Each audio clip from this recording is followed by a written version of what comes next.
Good day, everyone. So today I am going to discuss one of the topics covered in our semifinal period, which is the sentence structure. As we all know, it is important to study sentence structure because it provides us with the framework for a clear written expression of our ideas. So, are you ready? But before I start my discussion, let us have brain teasers first. So, are you ready? So, take a look in the first question. What bank never has money? Anyone? So, the correct answer is Riverbank. Number 2. What has to be broken before you use it? Anyone? Okay, so the correct answer is an egg. For the last question, what is black when it's clean and white when it's dirty? Anyone? Okay, the correct answer is a chalkboard or a blackboard. Now, let us have a drill first. The cat chased the mouse. The cat chased the mouse that ate the cheese. The cat chased the mouse that ate the cheese that came from the cow. The cat chased the mouse that ate the cheese that came from the cow that grazed in the field. Now, what have you observed in the following sentences? It is then an astonishing fact that any speaker of any human language can produce and understand infinite number of sentences, just like in the previous examples. Okay, take a look at the following examples below. The kind-hearted boy had many girlfriends. The kind-hearted, intelligent boy had many girlfriends. The kind-hearted, intelligent, handsome boy had many girlfriends. So, take note that we can continue creating sentences by adding another adjective, just like in our previous examples, prepositional phrase, or relative clause. In principle, this could go on forever. So, this makes the number of sentences limitless. So, given this fact, the sentences of a language cannot be stored in a dictionary format in our heads. Rather, sentences are composed of discrete units that are combined by rules. Okay? Remember, combined by rules. So this system of rules explains how speakers can store infinite knowledge in a finite space, our brains.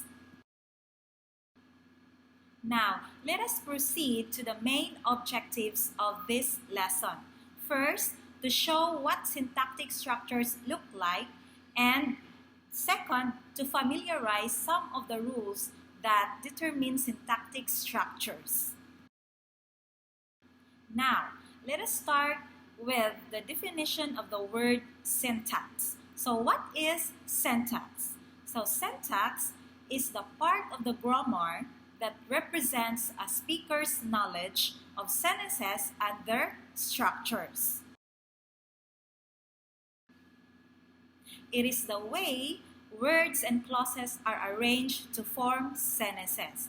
Take a look at the etymology of the word syntax. So, syn, which is a Latin word that means together, and tax, which is a Greek word which means to put in order. So according to Prasad 73, putting things together in an orderly manner, that is called syntax.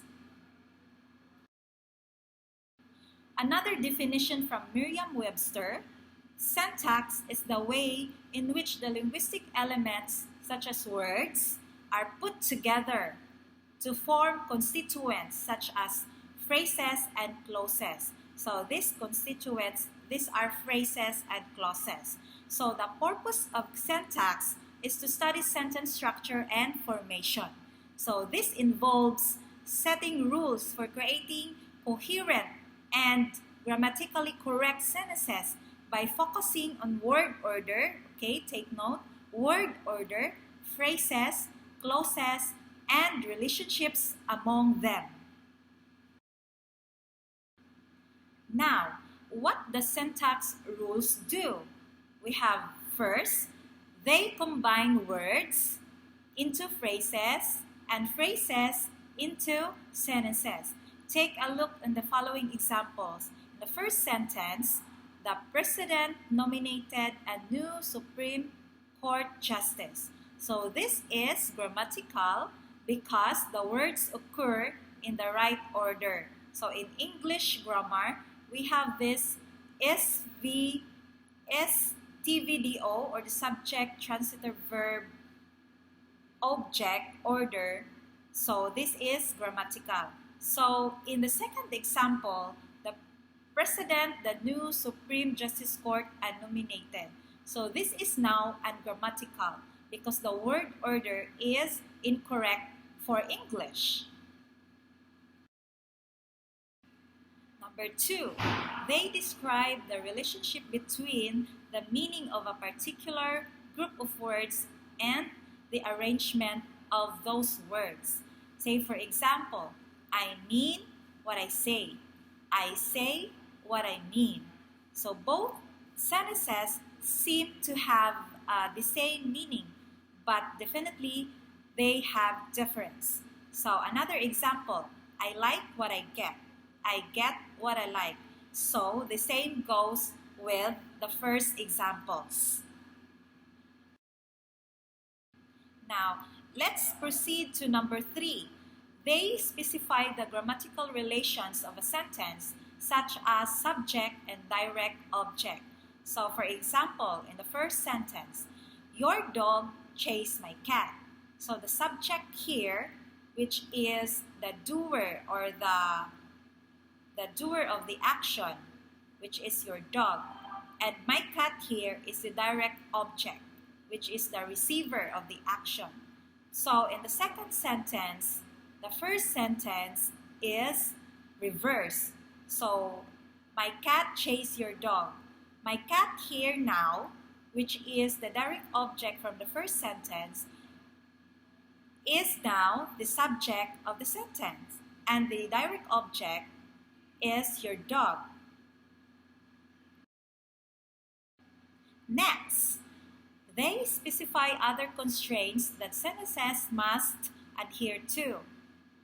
So take, for example, in the following sentences or examples. First, the boy found. The boy found quickly. The boy found in the house. So the first 3 examples are not actually sentences. Now take a look in the last example. The boy found the ball. So this is now a correct one.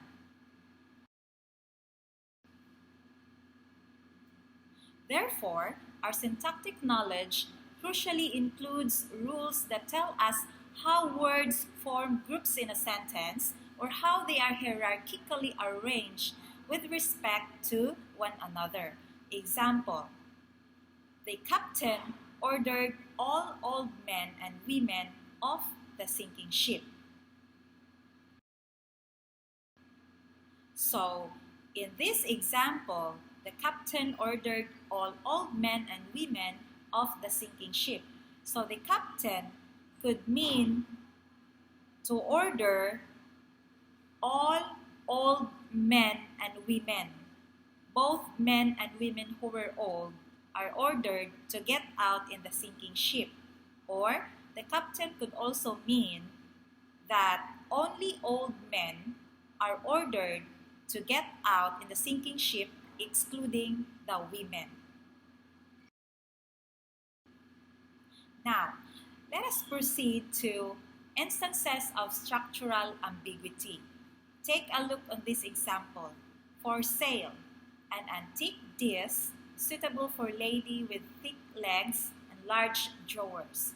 We will oil your sewing machine and adjust tension in your home for $10. So in this example,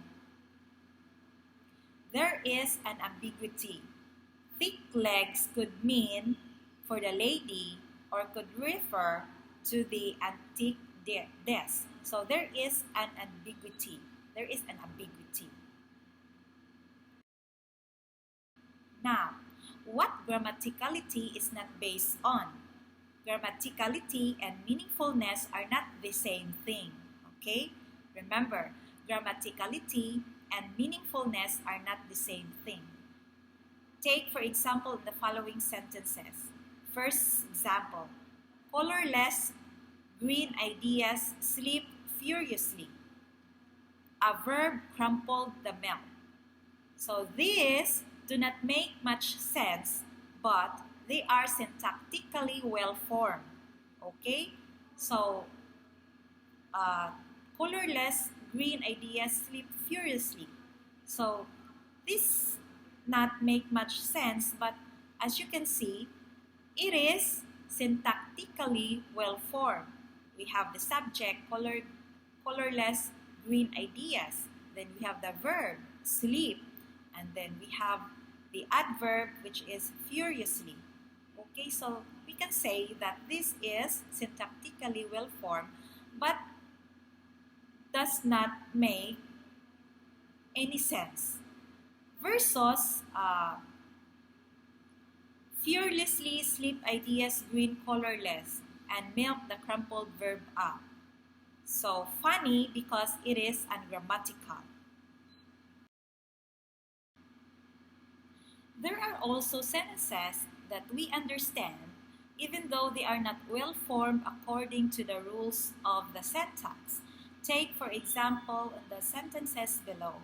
The boy quickly in the house the ball found. Disa slept the baby. So the word order is incorrect. As you can see, the word order is incorrect, but we could probably assign meaning to the sentence. Am I right?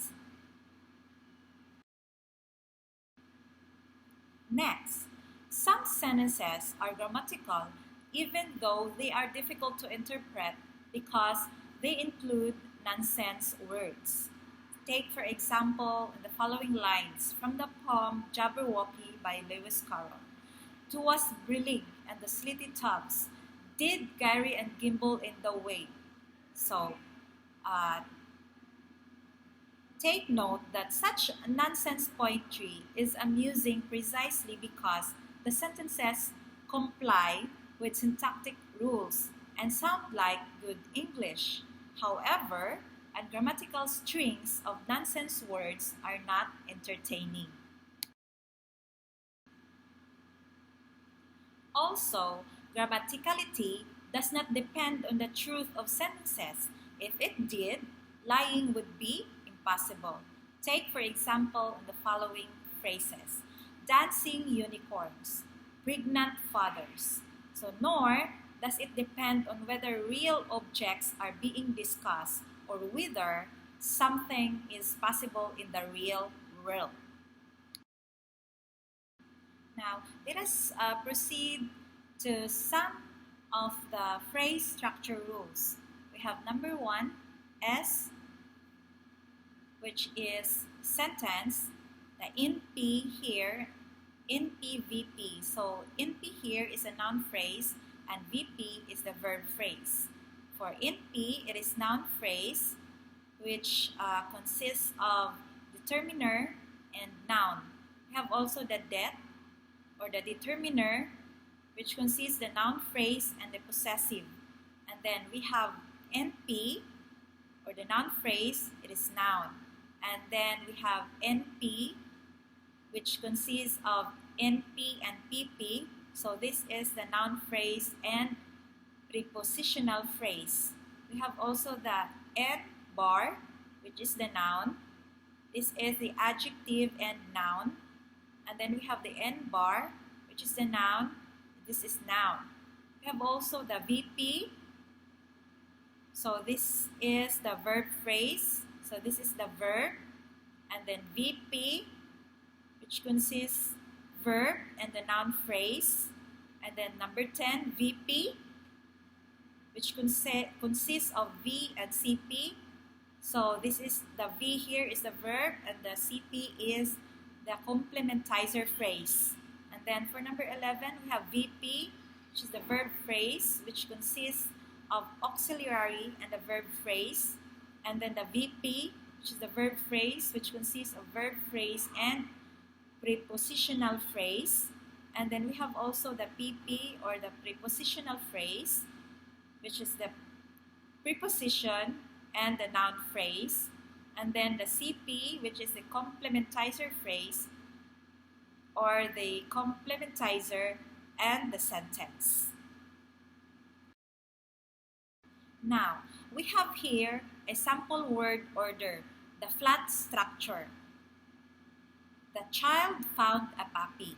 So the determiner, which is the, and the child, which is the noun, and the verb, which is found, plus the determiner, which is a, and the noun, the puppy. So the flat structure are incorrect, or the flat structures are incorrect because sentences have a hierarchical organization. That is, the words are grouped into natural units. I have here the tree diagram of the example, the child found a puppy. So the child here, so the is the determiner and the child is the noun. So this is the determiner plus noun. And then found a puppy. So found a puppy here is another constituent. Found is the verb, followed by the determiner a, followed by the noun puppy. So this is how a tree diagram looks like. Now, let us proceed to constituents and constituency tests. Now, before going to the 3 types of constituency tests, let us know first what are constituents. Okay, so what are constituents? Constituents are natural groupings or parts of a sentence. So these are now the 3 types of constituency tests. We have first the stand-alone test. We have the second, replacement by a pronoun test.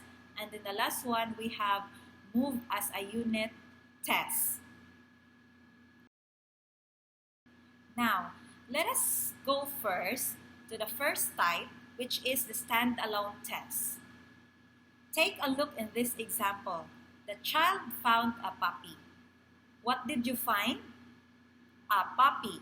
So a puppy here is called a constituent. Found a, so found a is not a constituent. Next, let us proceed to the second type of constituency test, which is replacement by a pronoun test. So this is the same example with the previous example in the stand-alone test. So the child found a puppy. So where did you find a puppy? So instead of saying, I found the puppy in the park, you could replace the noun puppy of the pronoun him. So you could say, I found him in the park. So this is a replacement by a pronoun test. Then, did you find a puppy? Found a puppy. I did. Next, let us proceed to the last type of constituency test. Move as a unit test. So the child found a puppy. It was a puppy that the child found. A puppy was found by the child. So as you can notice, a puppy can be moved anywhere. So a puppy is a unit or a constituent. So it was a puppy that the child found. You could also say a puppy was found by the child. So this is an example of move as a unit test. Now here is another example. The puppy played in the garden. So where did the puppy play? So in the garden. So this is stand alone. So the phrase in the garden can stand alone. And then the puppy played there. So there here is a replacement by a pronoun-like word. So replacement in the garden. So you could say the puppy played there instead of saying the puppy played in the garden. Next, in the garden is where the puppy played. So you can move as a unit. You can move the phrase in the garden in the first part of the sentence. So in the garden is where the puppy played. Let us talk about now what is syntactic category. Okay, so what is syntactic category? So syntactic category is a family that can substitute for one another without loss of grammaticality. Take for example in this sentence, the child found a puppy. So the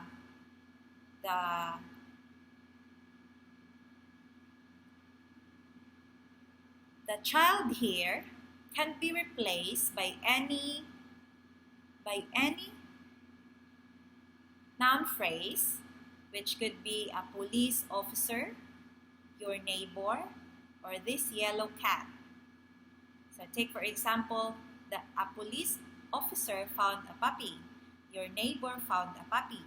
This yellow cat found a puppy. So the child, a police officer, your neighbor, and this yellow cat belong to the syntactic category, which is the noun phrase. Okay? So a police officer. So this is a noun phrase. A is a determiner. Police officer is a noun. So your neighbor. So that's it. This is syntactic category.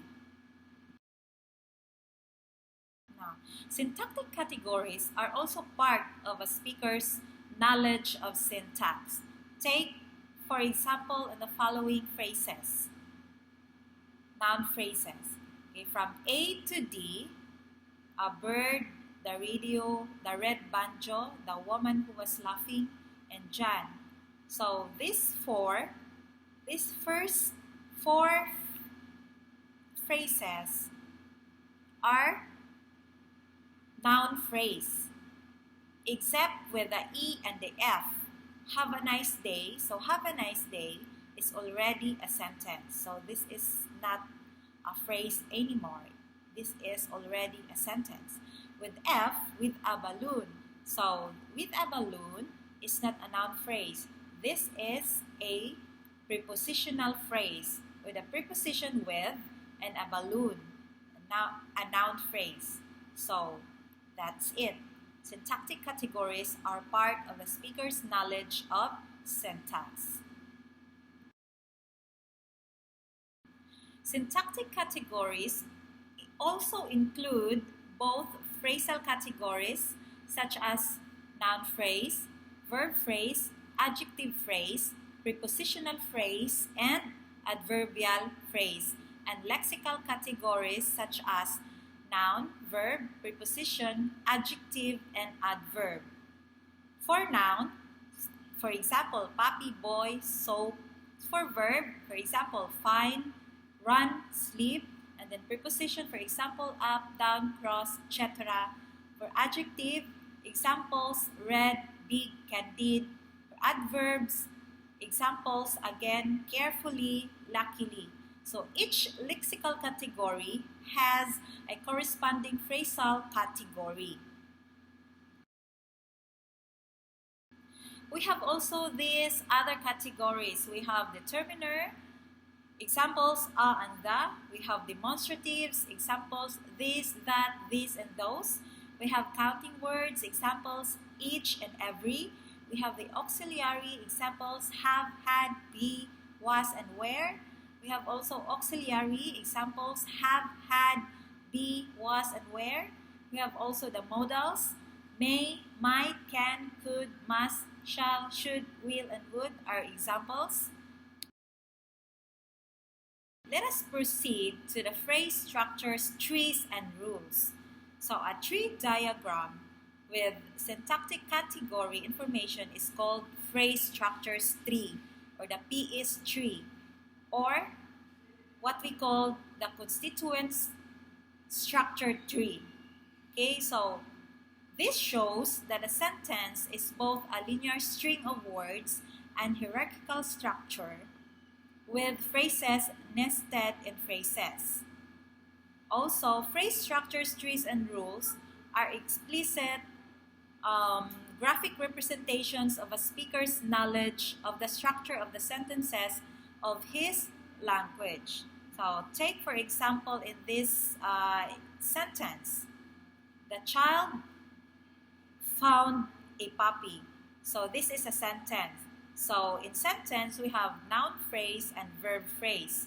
So, NP and VP here are the constituents or the larger nodes.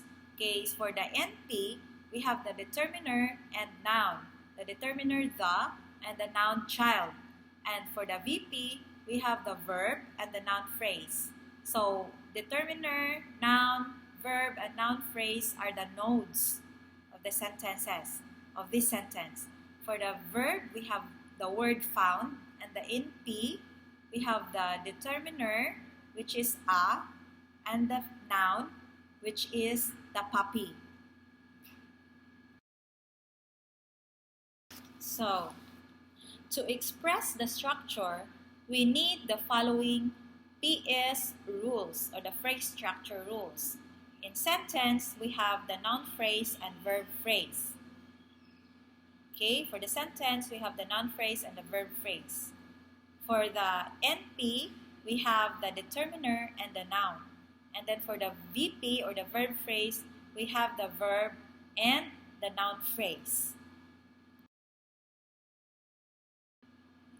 For the VP, or the verb phrase, we have the V, or the verb. Okay, for number 5, for the verb phrase, it is composed of the verb plus prepositional phrase. And then prepositional phrase, preposition plus noun phrase. So in this sentence, the puppy played in the garden. So the sentence, the root here is a sentence. Okay, so in P, noun phrase and verb phrase are the larger nodes. So the noun phrase here is the puppy, which is the determiner is the word the, and the noun, which is the word puppy, and in the VP is played. And then PP is the prepositional phrase. The preposition here is the word in, and then the determiner, the word the, and then followed by the noun, which is garden. So the puppy played in the garden. For VP, or the verb phrase, we have the verb plus complementizer phrase. Then complementizer phrase, we have the complementizer plus sentence. So in this example, the professor said that the student passed the exam. Okay, so the noun phrase, the NP-VP here, the professor, which is the determiner the, and the noun professor, and then the verb phrase, which is the verb here is the word said, and then the CP, or the complementizer phrase, which composed of the complementizer, which is the word that, plus the sentence, which composed of the noun phrase and VP. So the student passed the exam. So the professor said that the student passed the exam. So this is how PE structures, phrase structure trees and rules looks like. Or this is the tree diagram of this sentence. So again, this is how it looks like. An example of phrase structure trees and rules. So you can add as many sentences as you want following the PS structures rules. So take for example in this poem, the house that Jack built. So this is the farmer sowing the corn, that kept the cock that crowed in the morn, that waked the priest all shaven and shorn, that married the man all tattered and torn, that kissed the maiden all forlorn, that milked the cow with a crumpled horn, that tossed the dog, that worried the cat, that killed the rat, that ate the malt, that lay in the house that Jack built. So as you can see, you could construct longer sentences, as many as you want. So as long as you follow the phrase structure trees and rules. Okay, remember to express the structure, we need the following PS rules. For NP, we have det plus N bar. So revised version of NP is det N, or the determiner or noun. N bar is composed also of adjective plus N bar, and N bar equals noun. So here is an example. For noun phrase or the NP, we have the handsome boy. So the determiner here is the word the, and the N bar, which is composed of adjective and noun. So we have the adjective, the word handsome, and the noun, which is the word boy. Okay, we have also here for determiner, we have the noun phrase possessive or the NP pause. So in this example, the man with the telescope's hat. So the NP or the noun phrase here is the word the telescopes and plus the possessive. That's why we put an apostrophe here, telescope's hat. So that's it. So those were the salient points about this topic syntax. I hope that you learned something out from my discussion, and if you have any questions and clarifications regarding with this topic, feel free to message me in our group chat or in our Google Classroom. Okay, but before I end my discussion or my presentation, let me share to you first this words of wisdom from Mahatma Gandhi, which states that live as if you were to die tomorrow. Learn as if you were to live forever. Thank you so much for watching. This has been your instructor, Vanessa Oxterl, signing off. Thank you and God bless.